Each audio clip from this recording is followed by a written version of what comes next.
Baik, assalamualaikum warahmatullahi wabarakatuh. Perkenalkan, saya Rahmat Ogunsko dengan NIM 24. Di sini saya menjelaskan bagaimana produksi dan penjualan HPP dan BEP unit dan harga. Yang pertama itu identitas total, di mana produksi mengacu pada proses pencipta barang atau jasa oleh perusahaan. Penjualan adalah kegiatan mentransferkan barang dan jasa kepada pelanggan sebagai imbalan atas uang atau janji pembayaran, di mana dalam konteks identitas total ini merujuk pada yang pertama itu total produksi. Apa sih total produksi yaitu jumlah keseluruhan barang yang berhasil diselesaikan dan siap dijual dalam periode tertentu. Dan total penjualan adalah total di mana moneter yang diterima atau akan diterima dari penjualan seluruh unit barang atau jasa.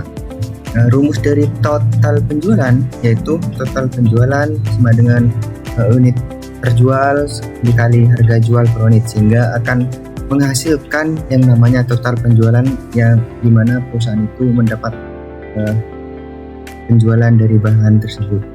Hubungannya dari produksi dan penjualannya itu jumlah unit yang produksi akan diserap oleh pasar melalui penjualan, namun dalam praktiknya stok dan persediaan akan memainkan peran. Seperti contohnya produksi penjualan ditambah beban persediaan, di mana jika produksi lebih besar dari penjualan, maka persediaan bertambah di perusahaan. Dan kedua, jika produksi lebih kecil dari penjualan, maka persediaan berkurang, sehingga perusahaan itu menambah stok dari persediaan. Yang kedua itu analisis break-even point atau BP dan harga pokok penjualan.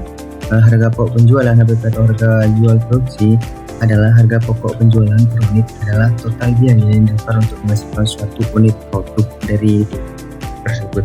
Rumusnya yaitu HPP per unit, biaya bahan baku langsung, biaya tenaga kerja langsung, dan biaya overhead pabrik yang dibagi dengan jumlah produksi. Komponen utama HPP yaitu yang pertama itu biaya bahan baku, di mana biaya bahan baku utama menjadi bagian integral dari produk. Seperti contohnya itu kalau tepung, telur, bahan kemasan itu pokok-pokok. Yang kedua yaitu biaya tenaga kerja langsung, upah atau gaji yang dibayarkan kepada karyawan yang langsung terlibat dalam proses produksi produk. Contoh upah harian per produk, terus gaji karyawan produksi. Yang ketiga itu biaya overhead pabrik, semua biaya produk selain BBL dan BTK selain dua ini. Seperti contohnya biaya listrik pabrik, air, gas, penyusutan alat, biaya tak langsung produk, dan break-even point atau BP atau titik impas, di mana break-even point adalah suatu titik atau keadaan di mana total pendapatan sama dengan total biaya yang dikeluarkan dalam BEP. Itu ada BEP dalam unit dan BEP dalam rupiah.